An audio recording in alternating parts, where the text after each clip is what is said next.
നമസ്കാരം. എല്ലാ നല്ലവരായ പ്രേക്ഷകരെയും വിജയവേദി പ്രോഗ്രാമിലേക്ക് സ്വാഗതം ചെയ്യുന്നു. ഇന്ന് ഈ എപ്പിസോഡ് തുടങ്ങുന്നത് മത്തിക്കര എന്ന് പറഞ്ഞ സ്ഥലത്താണ്. മത്തിക്കര എന്ന ഒത്തിരി എപ്പിസോഡിൽ നമ്മൾ കേട്ട് കാണും. ഒത്തിരി മലയാളികളുള്ള സ്ഥലമാണ് ബാംഗ്ലൂരിൽ. മത്തിക്കരയിൽ മലയാളികൾ മാക്സിമം ബിസിനസ് ചെയ്യുന്ന ആൾക്കാരും കൂടിയിട്ട് തന്നെയാണ്. ഇന്ന് നമ്മൾ മീറ്റ് ചെയ്യാൻ പോകുന്നത് PAP എൻ്റർപ്രൈസസിൻ്റെ പ്രൊപ്രൈറ്ററായ മിസ്റ്റർ P. വർഗീസ് ആണ് നമ്മോടൊപ്പം. ഇന്ന് അതിഥിയായി എത്തിയിരിക്കുന്നത്. അദ്ദേഹത്തിനെ നമ്മുടെ പ്രോഗ്രാമിലേക്ക് സ്വാഗതം ചെയ്യാം. നമസ്കാരം സാർ. നമുക്ക് പണ്ട് കാലം തൊട്ട് തുടങ്ങാം. സാർ ജനിച്ച് വളർന്ന സ്ഥലം നാട്ടിലെവിടെയാണ്? ആക്ച്വലി എൻ്റെ ബേസ് മദ്രാസാണ്. ഫാദർ വന്നിട്ട് തൃശ്ശൂർ കുരിയച്ചിറ എന്ന് പറയുന്ന സ്ഥലത്താണ് ഞങ്ങളുടെ ബേസിക്കായിട്ടുള്ള തറവാടുള്ളത്. അവിടെ നിന്ന് ഫാദർ ചെറുപ്പത്തിൽ തന്നെ അവിടെ നിന്ന് മൈഗ്രേറ്റായി ചെന്നൈയിലേക്ക് വന്നു. ഞാൻ ജനിച്ചതും വളർന്നതൊക്കെ ചെന്നൈയിലാണ്. പിന്നെ അവിടെ നിന്ന് ഷിഫ്റ്റായിട്ട് ഇപ്പോൾ 14 ഇയേഴ്സ് 14 വർഷമായിട്ട് ഇവിടെ ബാംഗ്ലൂരിൽ മത്തിക്കര എന്ന് പറയുന്ന സ്ഥലത്ത് ബിസിനസ് ചെയ്തുകൊണ്ടിരിക്കുക.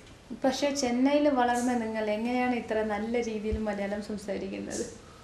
അത് ബേസിക്കായിട്ട് ഇവിടെയുള്ള മലയാളി കമ്മ്യൂണിറ്റി ആയിട്ട് മിങ്കിൾ ചെയ്യുന്ന കാരണം കൊണ്ടാണ്. ഞങ്ങൾക്ക് ഇവിടെ ഒരു നല്ല മലയാളി കമ്മ്യൂണിറ്റി പള്ളി ചേർച്ചിൻ്റെ ബേസിലും ഫ്രണ്ട്സ് ബിസിനസ് സർക്കിളിലും അങ്ങനെയുള്ള കാരണം കൊണ്ട് അവരായിട്ട് സംസാരിക്കുന്ന കാരണം കൊണ്ട് മലയാളം ഒരുവിധം നമുക്ക് സംസാരിക്കാനുള്ള കഴിവുണ്ട്. നല്ല രീതിയിൽ സംസാരിക്കുന്നുണ്ട്. പിന്നെ മദ്രാസിൽ എത്ര കൊല്ലമാണ് നിങ്ങൾ ഉണ്ടായിരുന്നത്?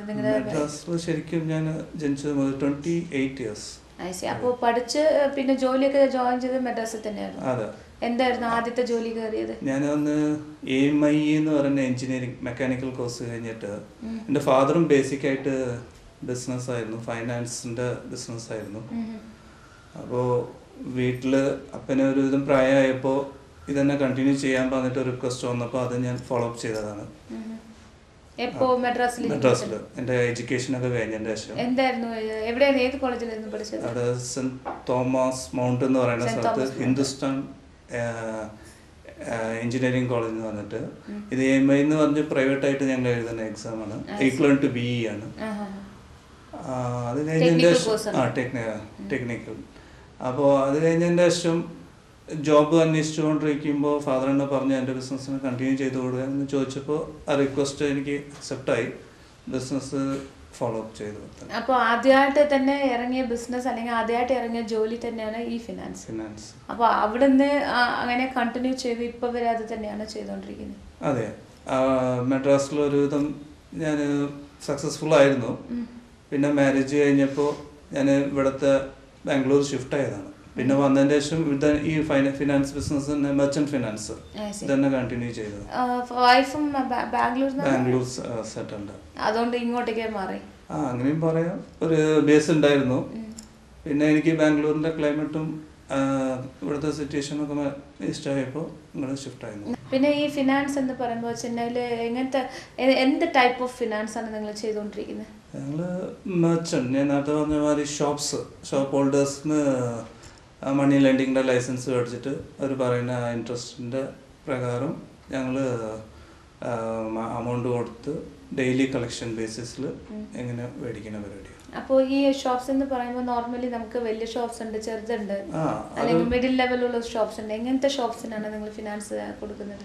അത് എല്ലാ ടൈപ്പും. ഒരുവിധം ഫൈനാൻസ് നമ്മളോട് ആവശ്യപ്പെട്ട് വരുമ്പോൾ നമ്മൾ അവരുടെ ഷോപ്പിൻ്റെ ലൈസൻസും പിന്നെ റെൻ്റൽ അഗ്രിമെൻറ്റും ഇതൊക്കെ നോക്കിയതിന് ശേഷം ഒരു സെക്യൂരിറ്റി ചെക്ക് പ്രോമിസറി നോട്ട് വെച്ചിട്ട് നമ്മൾ ഇഷ്യൂ ചെയ്യുന്നു ലോൺ.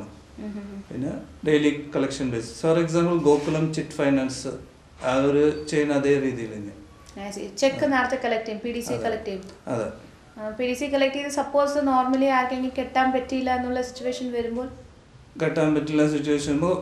എക്സ്റ്റെൻഡ് ചെയ്യും. എക്സ്റ്റെൻഡ് ചെയ്ത് ഒരു ടേം കൂടിയും കൊടുക്കും അവർക്ക്. പിന്നെ എല്ലാ ബിസിനസ്സിലുള്ള മാതിരി ഇതിലും പല റിസ്ക് ഉണ്ട്. ചിലത് അവോയ്ഡ് ചെയ്യേണ്ടതായിട്ട് വരും. എന്ന് വെച്ചാൽ ബിക്കോസ് അവർ പാപ്പറാവുമ്പോൾ ചിലപ്പോൾ അവോയ്ഡ് ചെയ്യേണ്ടതായിട്ട് വരും. ചിലതൊക്കെ എക്സ്റ്റെൻഡ് ചെയ്ത് നോക്കും, ചിലതൊക്കെ റിസ്കിൽ പോകും. ശരിയാണ്.